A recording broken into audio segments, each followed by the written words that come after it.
আসসালামু আলাইকুম রহমতুল্লাহ। বন্ধুরা কেমন আছেন? আশা করি আল্লাহর রহমতে অনেক ভালো এবং সুস্থ আছেন।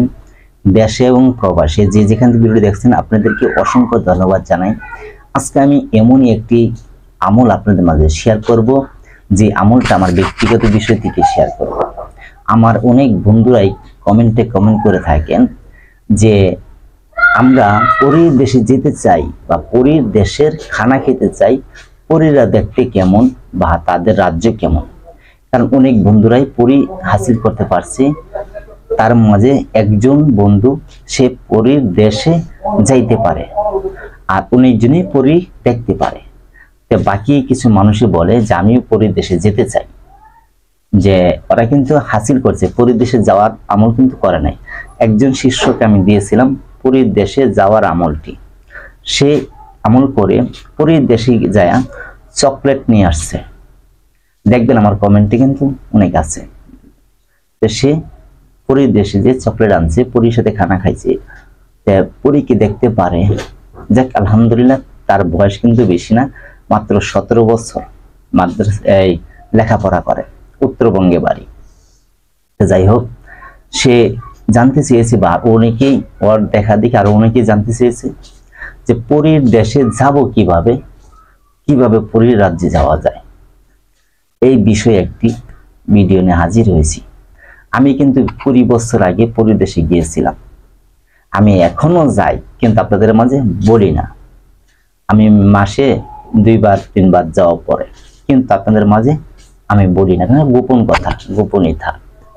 এই হলো বিষয়। তা আপনাদের মাঝে শেয়ার করব পরীর দেশে যাওয়ার আমল। তা আপনি পরী কিন্তু বিভিন্ন রকম আছে। আপনি কোন পরী? আমি গিয়েছিলাম লালপরি আর লীলপরি আমাকে নিয়ে গেছিল। লালপরি আর লীলপরি আমাকে নিয়ে গেছিল, দুইজন পরী তারা। একজন লাল কাপড় পরা থাকে, একজনের লীল কাপড় পরা থাকে। এই দুইজন পরী আমাকে প্রত্যেক দিনই পরীর দেশে নিয়ে যেত, প্রত্যেক দিনই নিয়ে যেত। আমি কি আমলটা করছিলাম, সেই আমলটাই আপনাদের মাঝে দিব আজকে। আমি যে আমলটা করে পরীর দেশে গিয়েছিলাম, সেই আমলটা আপনাদের মাঝে দিব। তখন আমার বয়স ছিল আমি তো এই লাইনে ছিলাম, মানে বুঝমান হওয়ার পর থেকে। তো যাই হোক, আমার যখন 10 বা 11 বছর বয়স হয়, তখন আমি এই আমলটা করছিলাম, পরীর দেশে যাব। কিন্তু আমি জানতাম না যে পরীর দেশে যাইতে পারবো। কিন্তু আসলে আল্লাহ দয়া, আমি পরীর দেশে যাইতে পারছি। আমাকে কিভাবে তারা নিয়ে গেছে বা কি আমলটা আমি সেদিন করেছিলাম, আমলটা বলবো। তার আগে বলি, পরীর দেশে আপনি কিভাবে কি পাবেন বা কিভাবে দেখতে পারবেন, কি কি আপনি খানা খেতে পারবেন, বিস্তারিত বলবো। দেখেন, আপনি যখন ওই আমলটা করেন, আমলটা আমি শেষে বলে দিব।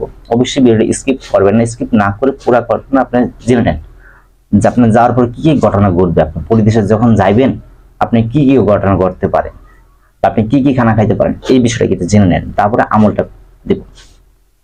স্কিপ করবেন না। তো যাই হোক, আপনি এই পরীর দেশে যখন যাবেন, আমলটা করবেন। আপনাকে ঘুমের মাঝে পরী এসে আপনাকে নিয়ে যাবে। আমাকে লীলপরি আর লালপরি নিয়ে গেছিল। আপনাকে কোন পরী নিয়ে যাবে সেটা কিন্তু আমি বলতে পারবো না, কারণ একটা আমলের অনেক পরী আছে। কোন পরী আপনাকে নিয়ে যাবে, যখন পরী আপনাকে নিয়ে যাবে, রাত্রে নিয়ে যাবে, রাত 2টা বা 3টা বা 4টা, এই 3টা বা 2টা, এই টাইমে বেশি নিয়ে যাবে।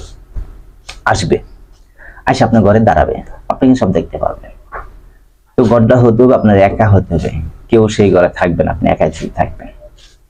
তো সেই ঘরে আপনি রাত 3টা, বেশিরভাগই 3টা হয়, আসবে, আইসা আপনাকে ডাক দিবে, আপনি উঠতে পারবেন, জাগবেন। জাগার পরে পরী বলবে, চলো আমার দেশে চলো, তোমাকে নিয়ে যাব। তখন একজন আপনাকে এই যে মাথা পিছে বা এখান থেকে এমনি হাত দিয়ে বসা তুলবে, মানে আরেকজন পায়ের দ্বারে ধরবে, আপনাকে কোলে করে পরিয়ে নিয়ে যাবে। যেমন আমাকে নিয়ে গেছে কিভাবে, প্রথম আমার ঘরের বাহির করে একটু পশ্চিম দিকে নিয়ে যায়। নেওয়ার পরে সেখানে স্বর্ণের উপরে আমাকে উপরে তুলে, মানে আসমানের দিকে উঠায়। যখন আসমানের দিকে আমাকে উঠানো হলো, সেটা পশ্চিম দিক, কিন্তু এখন পশ্চিম দিক থেকে আসমানে তোলার পরে সেখানে আবার নিচ দিক তাকায় দেখি অনেক নিচা, আমি অনেক উপরে আছি, কিন্তু তাদের কুলে আছি। মানে আমাকে শুয়ে রাখছে, একজন পায়ের দ্বারে একজন মাথার দ্বারে আমাকে ধরে রাখছে দুই পরীতে। তবে লাল পরী ছিল আমার মাথার দ্বারে, না ভুল বলছি, লাল পরী ছিল আমার পায়ের দ্বারে, নীল পরী ছিল আমার মাথার দ্বারে। আর নীল পরীটা একটু ফুচকা ছিল বেশি, মানে মজা করতে বেশি, আর লাল পরীটা একটু শান্ত ছিল, কথা কম বলতো। মজার পরী ছিল, বেশিরভাগ মজা করতো নীল পরীটা আমার সাথে। তখন এই পরী যখন আমাকে উত্তর থেকে পরে নিয়ে গেল দক্ষিণ দিকে। দক্ষিণ দিকে যাওয়ার পর যে একটা বিশাল বড় একটা নদী, সমুদ্র, এই সমুদ্র পাড়ি দিয়ে পার হইলো। পার হওয়ার পরে একটা বট গাছ আছে, এই বট গাছের উপর দিয়ে গেল হালকা একটু পূবে, পূবে যায় হায়রা, আবার গেল দক্ষিণে। দক্ষিণে যেমন উপরে উঠলো, এমন ভাবে উপরে উঠছে আমার আর কিচ্ছু খেয়াল নেই, মানে কিচ্ছু আর দেখা যায় না, খালি আকাশ আর আকাশ দেখা যায়। এমন ভাবে মনো কত হাজার গতিতে স্পিড আমাকে উপরে তোলার পরে দেখি পূর্ব পাশে একটি ফলের বাগান, পশ্চিম পাশে আবার দক্ষিণ পাশে ওদের একটা রাজমহল, বিশাল বড় একটা রাজমহল। তা আমাকে নিয়ে ওরা ফুল বাগানে ছেড়ে দিল। ফুল বাগানে যা দেখি আমার মতন অনেক পরী ছেলে আছে, মেয়ে আছে, সবটি পাঞ্জাবি পায়জামা পরা, মাথায় টুপি দেওয়া, মেয়েদের সাদা পোশাক পরা, হেজাব পরা, হেজাব পরা।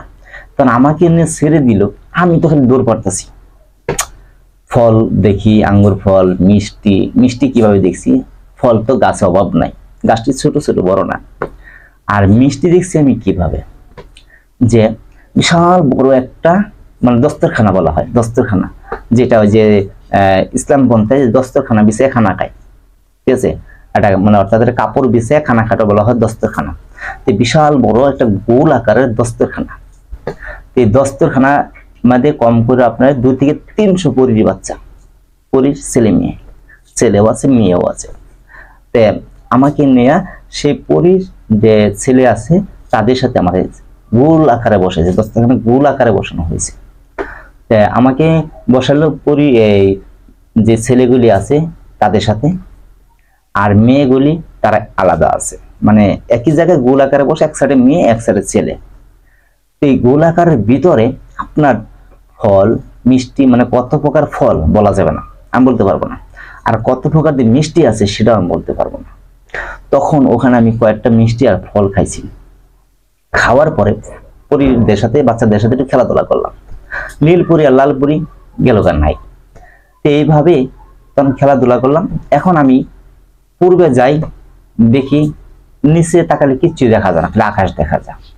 দক্ষিণে যাই, নিচে তাকায় কিচ্ছু দেখা যায় না, খালি আকাশ দেখা যায়। পরে পশ্চিম দিকে যখন আবার আমি যাই, নিচে তাকায় কিছুই দেখি না, খালি আকাশটাই দেখা যায়। মানে নিচে যে মানুষ আছে বা জমিন আছে কিছুই দেখা যায় না, খালি আকাশই দেখা যায়। পরে তো আমার কইতেছি যে ওই যে রাজমহল আছে ওখানে আমি যাব, ওখানে আমি যাব, দেখবো এটার ভিতরে কি আছে। বিশাল বড় এরিয়া একটা রাজমহল আছে, সেখানে আমি যাব। এর মধ্যে সেই নীলপুরি আর লালপুরি আইসা বললো, রাজমহল থেকে আসলো, কিন্তু আইসা বলছে যে চলো তোমাকে দিয়ে আসবো। আমি কই না, আমি যাবো না, আমি রাজমহলে যাব, রাজমহল দেখবো। না না, সময় নেই, তোমার এখন আজান দিয়ে দিবে, দুনিয়াতে যেতে হবে তোমার, নাহলে তোমার বাবা মা কান্দাকাটি করবে, সকাল হয়ে যাবে, সকালে আমরা যেতে পারবো না, তো তোমার দ্রুত এখনই যেতে হবে, আরেক সময় তুমি রাজমহল দেখো। পরে আমাকে তারা আবার যেইভাবে কুলে নিয়ে গেল, আবার ওইভাবে আসলো। আসার পরে নদী পার হইলো, সেই জায়গা পার হইলো, আকাশটা নিচে নামলো, নদী পার হইলো, সে বটগাছ পার হইলো, বটগাছ পার হইয়া জিন্দা জিন্দা মানে গেছি সেই রাস্তাতে আইনা আমার ঘরে না শুয়া দিয়া তখন চলে যায়। ও একটা ঘটনা মাঝখানে রয়ে গেছে। তো এই সমুদ্র মাঝখানে বলতেছে ওকে দিব না, ওকে রেখে দেই, এটা বলতেছে নীলপরি। আর লালপরি বলতেছে না, তাড়াতাড়ি দিয়ে দেয়, কারণ আজান দিবে, আজান দিলে আমরা যেতে পারবো না, হলক হয়ে যাবে। আমাকে নীলপরি এসে, লালপরি এসে পরে আমাকে আবার বিছানায় শুয়াই দিয়ে আবার চলে গেল। এইভাবে একদিন দুদিন পর পর আমি যাইতাম। ঠিক আপনারাও এই লালপরি নীলপরিকে এইভাবেই দেখতে পারবেন। এখন সে আমলটা কি, এটা আপনারা স্কিপ না করে শুনেন যে আমলটা কি। আপনি যখন ঘুমাবেন ডান কাতে ঘুমাবেন, এইভাবে হাতটা এইভাবে দিয়ে ডান কাতে ঘুমাবেন, দুরূদ ইব্রাহিম 3 বার পাঠ করবেন, আল্লাহর কাছে বলবেন, হে আল্লাহ আমি পরদেশে যেতে চাই, আমাকে পরে এসে নিয়ে যাক। এইভাবে বলবেন, হে আল্লাহ আমি পরদেশে যেতে চাই, পরে এসে আমাকে নিয়ে যাক। শুধু এতটুকুই কথা, আর কোনো কথা আপনি বলতে হবে না, কিচ্ছু বলতে হবে না। খালি এটাই বলবেন, হে আল্লাহ আমি পরদেশে যেতে চাই, পরে এসে আমাকে নিয়ে যাক। আর কিচ্ছু বলতে হবে না, কিচ্ছুই বলতে হবে না। আমি নিজে এই আমল করে পরদেশে গেছি, এখনো যাই। এই আমলটা করে করে আপনি ডান কাতে ঘুমায় যাবেন, 3 বার দুরূদ ইব্রাহিম পড়ে, আপনি দেখবেন ইনশাআল্লাহ আপনাকে পরে দেশে নিয়ে যাবে। এটি এত পরীক্ষিত, আমি নিজের ব্যক্তিগত আমল, এটি মিথ্যে বলার কোনো কারণ নাই। আর যে মিথ্যে বলি আল্লাহ সাক্ষী আছে। যাই হোক বন্ধুরা, সকলে ভালো থাকেন। যদি ভিডিওটি ভালো লাগে লাইক করবেন, শেয়ার করবেন। আর আপনাদের কেমন ধরনের ভিডিও প্রয়োজন কমেন্টে কমেন্ট করুন, সেই ধরনের ভিডিও নিয়ে হাজির হব। সকলে ভালো থাকেন। আসসালামু আলাইকুম রাহমাতুল্লাহ।